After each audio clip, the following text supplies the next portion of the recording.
and I started thinking about Nicole. She was tiny when she was born, but she had the biggest, darkest eyes you could ever see. And whenever she looked at you, she looked like she was looking at her soul. And since then, Nicole has continued to look in our soul.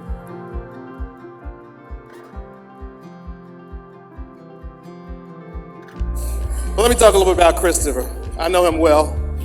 I remember the day I met you.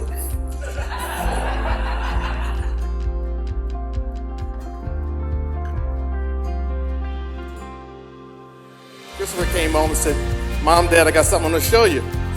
So they showed me a picture. Said, "What do you think of this young lady?" And I said, "Yeah, she's kind of cute, but I'd like to get to meet her a little bit better."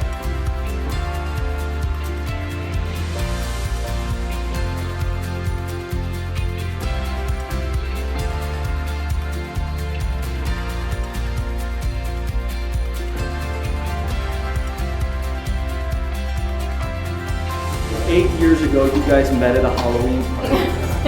And if I were to guess, you weren't fully transparent with everything that is you to the other person. That is to say, there may have been some key details you left out in that first meeting. As we get to know the other person, slowly those boundaries, those veils that we put up, get lifted. And in this moment where you two are pledging your lives to one another, symbolically there should be no veils between you, right? You need to fully see and bring the other person into your heart and soul.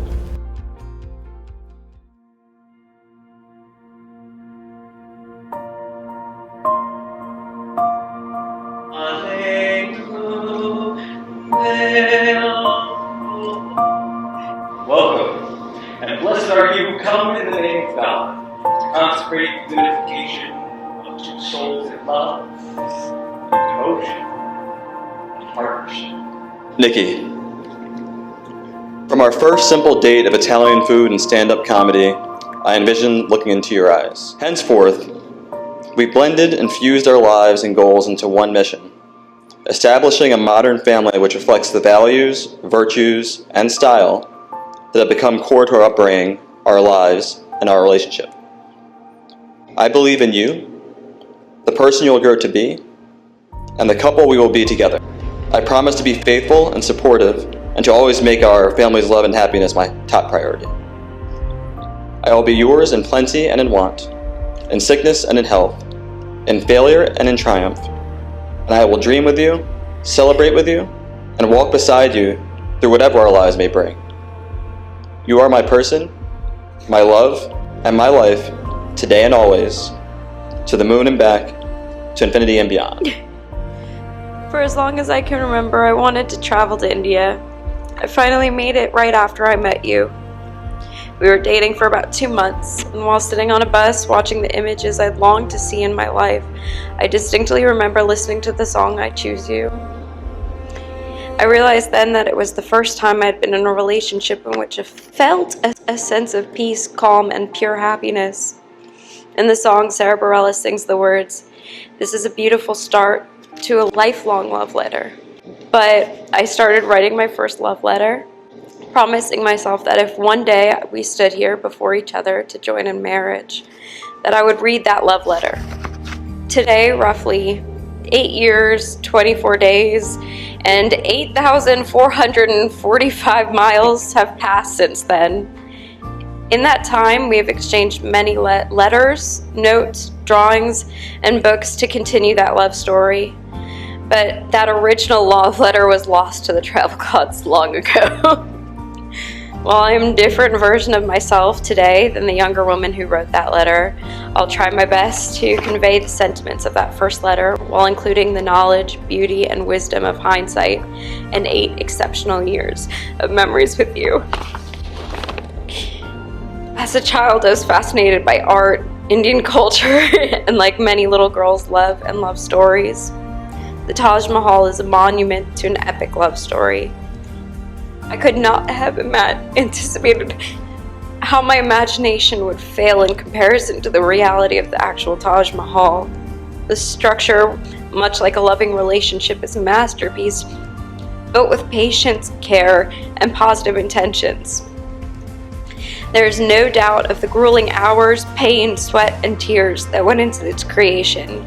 Equally as evident was the joy, peace, and love that it brought to people standing in its presence.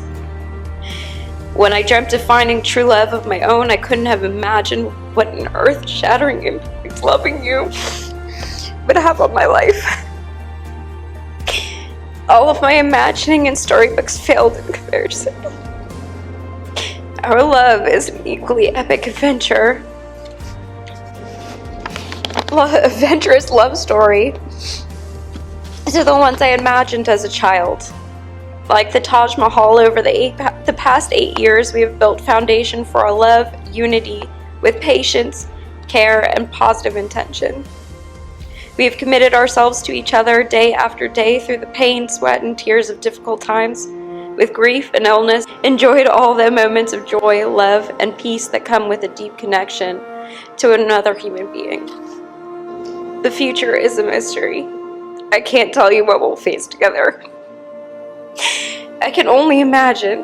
I know that my imagination won't hold a candle to the reality.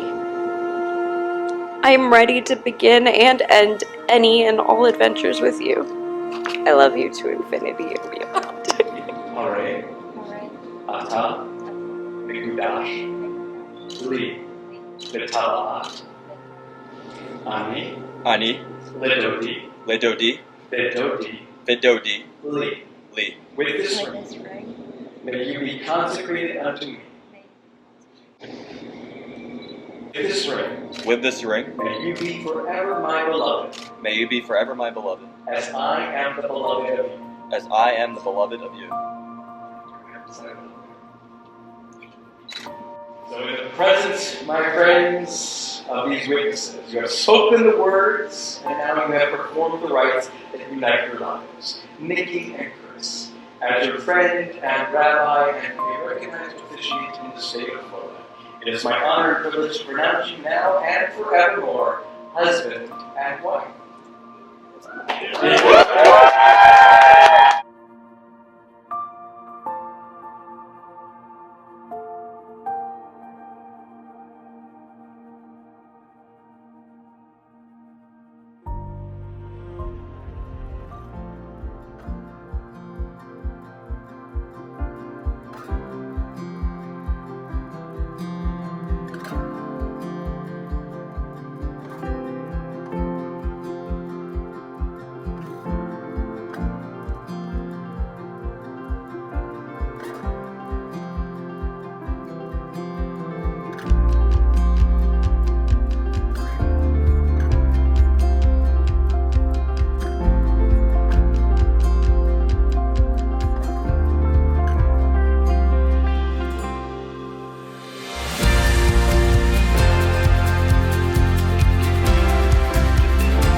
Baruch atah Adonai, Eloheinu melech haolam, hamotzi lechem min haaretz.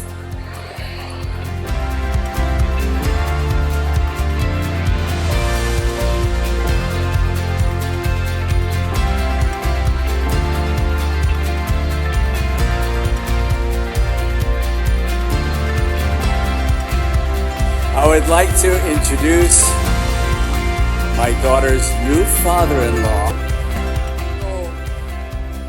Nikki, Mrs. Devon, Christopher, Chris, Mr. Devon. Congratulations. I gotta admit, I was one of the skeptics. I was not sure we'd be able to get to this point. You see, if you consider all the cultural differences between you, I thought it might have been a bridge too far. Nikki is a vegetarian. And Christopher has a Diners Club card to Gino's Cheesesteak in Philadelphia. So somehow they'll figure out how that's going to work. But I didn't understand exactly what the glue was that brought these two together until just a couple of weeks ago. It seems that, both Christopher and Nicole wanted their grandparents to attend this affair. Grandma Zucker lived locally with no problem, but Grandma Devon, unfortunately, her passport had expired and her license had expired, so she had no government ID to get on board. So Chris and Nikki heard about this and they went to work. So finally, Grandma Devon is here today. So what I've learned is that, Christopher makes Nicole better. Nicole makes Christopher better. In your marriage, 1 + 1 = 3.